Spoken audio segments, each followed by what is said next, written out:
Bienvenidos a la lectura orante con las Sagradas Escrituras. En este día meditamos el Evangelio según San Marcos, capítulo 2, versículos del 1 al 12. Seguimos en este tiempo ordinario, en el día a día, en el encuentro con el Señor Jesús. Escuchemos el texto. Cuando a los pocos días entró Jesús en Cafarnaún, se supo que estaba en casa. Acudieron tantos que no quedaba sitio ni a la puerta, y les proponía la palabra. Y vinieron trayéndole un paralítico, llevado entre 4, y como no podían presentárselo por el gentío, levantaron el techo encima de donde él estaba, abrieron un boquete y descolgaron la camilla donde yacía el paralítico. Viendo a Jesús la fe que tenían, le dice al paralítico: Hijo, tus pecados te son perdonados. Unos escribas que estaban allí sentados pensaban para sus adentros: ¿por qué éste habla así? ¡Blasfema! ¿Quién puede perdonar pecados sino solo uno, Dios? Jesús se dio cuenta enseguida de lo que pensaban y les dijo: ¿por qué piensan eso? ¿Qué es más fácil decir al paralítico: tus pecados te son perdonados? O decir: levántate, coge la camilla y echa a andar. Pues para que vean que el Hijo del Hombre tiene autoridad en la tierra para perdonar pecados, dice al paralítico: te digo, levántate, coge tu camilla y vete a tu casa. Se levantó, cogió inmediatamente la camilla y salió a la vista de todos. Se quedaron atónitos y daban gloria a Dios diciendo: nunca hemos visto una cosa igual. Palabra del Señor. Gloria a ti, Señor Jesús. Pidamos la presencia del Espíritu Santo. Ven, Espíritu Santo, llena los corazones de tus fieles y enciende en ellos el fuego de tu amor. Envía tu Espíritu y todo será creado y renovarás la faz de la tierra.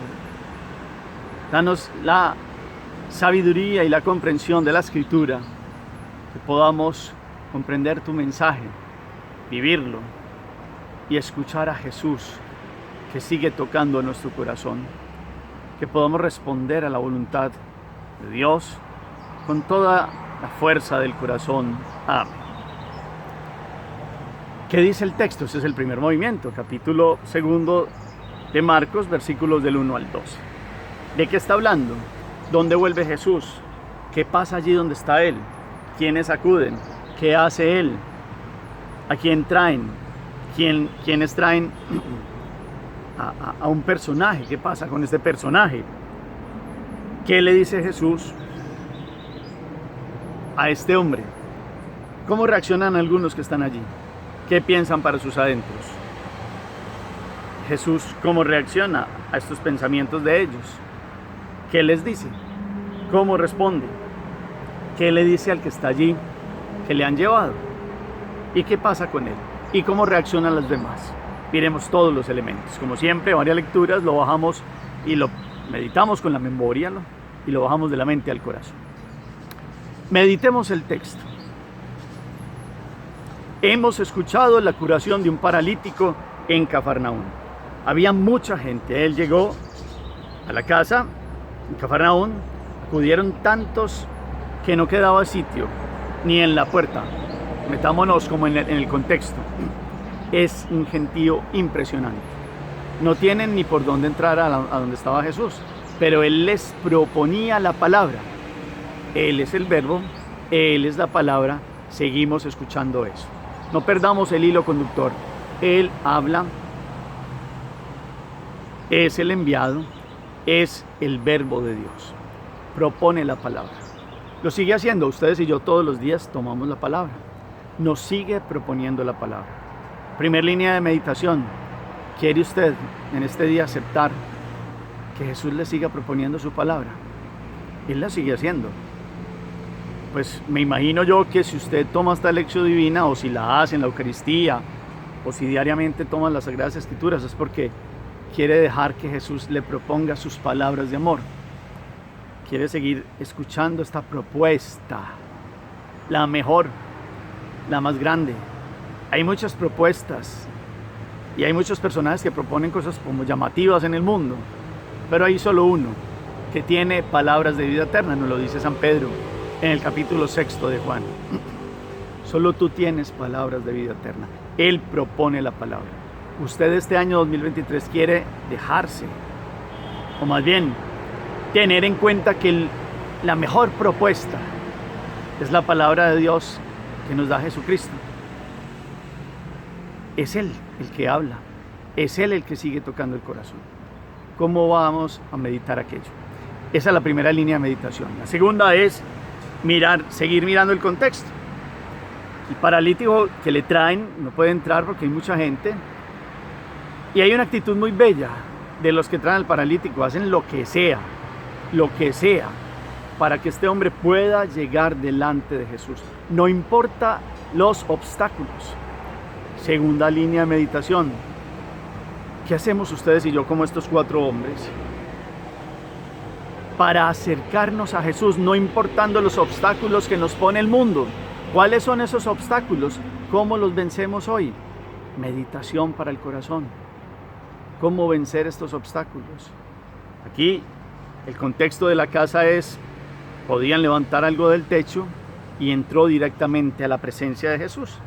Ya viene el diálogo entonces entre Jesús y el paralítico.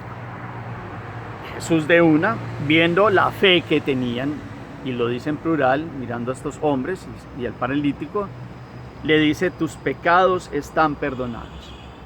El otro punto de meditación es: Dios sana integralmente, pero primero quiere sanar el corazón. Sana el corazón de este hombre en el sentido de el alma, de perdonarle sus pecados. Cuando perdona sus pecados, viene el primer momento, la cuota inicial, llamémoslo así, perdón la expresión, de la curación y la sanación física.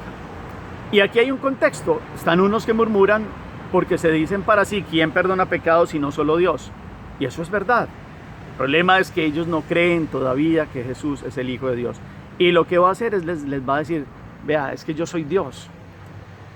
Yo soy Dios. ¿Quién puede perdonar pecados? Jesús los perdona. Y tan es Dios que no solo le curó el alma, sino que lo curó físicamente hablando. Y estos hombres entonces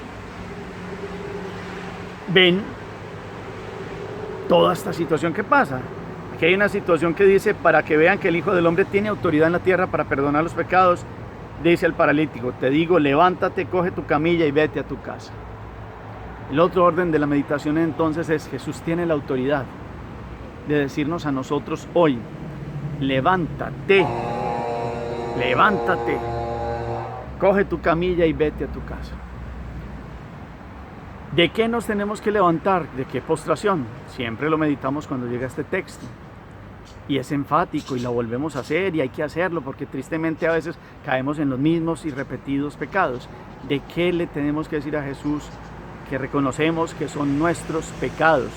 ¿Qué camilla tenemos que levantar? Y es decir, esa postración que teníamos y pararnos, ese levántate, ese es parte del resurrección, de levantarse de Jesús, que después de morir Él mismo recupera su vida, el único que puede recuperarla, es el dueño de la vida.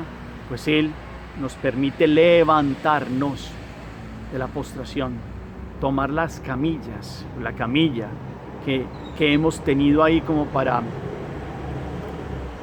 apoltronarnos, perdón la expresión, o como para estar tranquilos en nuestros pecados.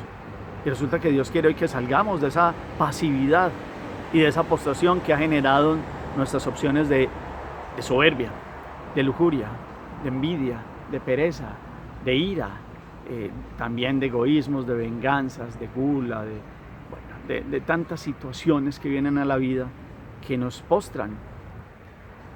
Y nos creemos como que caminamos muy erguidos, que estamos muy libres, y resulta que vamos como postrados en camillas. ¿Cuáles son? Hoy la palabra nos la dice. Y es especial entonces meditar esta expresión: levántate. Guardémosla hoy en el corazón. La reacción del hombre: se levantó, cogió la camilla e inmediatamente salió a la vista de todos. Nadie podía negar lo que había pasado allí. Era lógico que si lo había visto curados físicamente, tendrían que comprender que había curado su corazón, que Dios, que el que estaba allí era el Hijo del Hombre, Dios que toma la condición humana, y como Dios puede perdonar al hombre y lo puede rehabilitar. Que ustedes veamos hoy esta rehabilitación que Dios nos propone. Primero del corazón. Entonces aquí hay que tener en cuenta que la rehabilitación nos la sigue dando a través del sacramento de la confesión. Ese es el otro punto de la meditación. Ustedes y yo vamos al sacramento de la reconciliación con la íntima intención de reconocer el pecado, de dolor de pecado, contrición, de propósito de enmienda, y levantarnos, tomar esa camilla y salir cuando el sacerdote, no porque él nos dé el perdón, es que Él es como instrumento de Dios y un don dado a la iglesia, pues da este perdón que lo da Dios mismo, a través de un hombre limitado que recibe esa gracia para poder dar este perdón de Jesús, porque lógicamente el perdón es de Dios y lo ha dado a la iglesia, y en la iglesia nosotros, limitados, pero que lo hacemos como reconociendo esta misericordia de Dios, podemos invitar a otros a que reciban esta gracia de levantar su camilla. Entonces miramos esto, todos se quedan atónitos y daban a gloria a Dios diciendo: nunca hemos visto una cosa igual. ¿Qué pasa? O lo volvemos a decir como estos días, la capacidad de asombro, la hemos perdido. Nunca, si pudiéramos leer la vida con los criterios de Dios diariamente, dejarnos perdonar por Él, caminar en su presencia, todos los días tendríamos que decir al final del día: es que, Señor, lo que he visto hoy nunca lo he visto, tú te manifiestas todos los días en mi vida. Y Dios nos va dando como esa capacidad de superar todos los días esa capacidad de asombro y no perderla, y ver los detalles hasta más mínimos de cómo Dios nos perdona, nos mima, nos ama y nos levanta de las postraciones. Hagamos oración. Bendito sea, Señor, por esta misericordia tuya, por el sacramento del perdón, porque nos has levantado para que dejemos nuestros pecados, soltemos estas camillas, las carguemos para soltarlas donde nos hemos quedado como postrados muy cómodamente en nuestras opciones de pecado. Que podamos escuchar esta expresión tuya de levántate, coge la camilla y vete a tu casa. Que podamos levantarnos para ir a la casa. Tú eres nuestra casa, Dios uno y trino. Nuestro corazón, nuestro espíritu con minúsculas se vuelve tu casa, el lugar del encuentro. A veces salimos afuera, perdón la expresión, la redundancia. Salimos al exterior queriendo hallarte y te buscamos en tantas cosas donde tú no estás. Y resulta que debemos ir a casa y entrar y tener un diálogo íntimo contigo, donde tú estás, para levantarnos, seguirnos dando tu fuerza, tu amor y tu luz. Que podamos reconocer que es en la casa, en la presencia tuya, en nuestro espíritu, donde te encontramos. Y queremos sentir tu perdón, porque tú eres el que perdona los pecados. Reconocemos el poder que has dado a la iglesia en el sacramento de la confesión, para que a través de esta gracia seamos liberados y sanados. Amén. ¿Cómo vivir esta acción hoy? ¿Cómo llevarla a la vida, esta palabra? ¿Cómo reconocer esta gracia del don del sacramento de la penitencia y la reconciliación? ¿Cómo reconocer esta liberación que se da? Dios sigue perdonando y a través de sus ministros en la iglesia, y lo hace y lo puede hacer. Y ha quedado a quienes les retengan los pecados les quedan retenidos, a quienes se los perdonen les quedan perdonados. Nos lo he dicho también al final del Evangelio de Juan. Pero el interés de Dios es perdonar y levantar de las camillas, de las postraciones, a los que están paralíticos. Aquí hay un detalle, y es: en esta acción deberíamos tener en cuenta la fe de estos 4 que llevan al paralítico, y la fe del paralítico. Pero estos 4 que llevan en camillas, también como nosotros, cuando nos reconozcamos el pecado y nos levantemos con la gracia y el perdón de Dios, hacemos de estos que llevan la camilla de otros, para que también se puedan acercar. ¿Cómo lo vamos a hacer? Ahí está la propuesta para que ustedes mediten la acción. Quedémonos contemplando esa expresión: levántate, coge tu camilla. Gracias por el eco, por las palabras que colocan al final del chat. El Señor esté con ustedes y la bendición de Dios Todopoderoso, Padre, Hijo y Espíritu Santo, desciende sobre ustedes y los acompañe siempre. Podemos seguir en paz. Demos gracias a Dios. Feliz día para todos.